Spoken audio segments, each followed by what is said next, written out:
একটা সময় শীতের দাওয়াতে আমাদের বাড়িতে অনেক বড় আয়োজন করা হতো।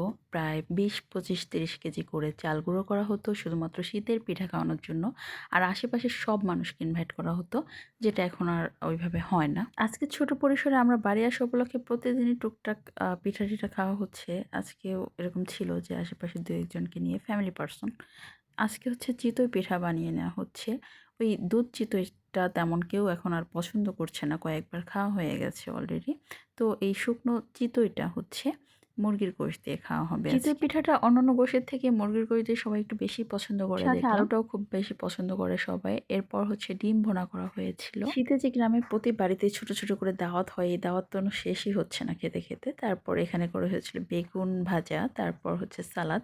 সালাদে ছিল পেঁয়াজ, মরিচ, শসা।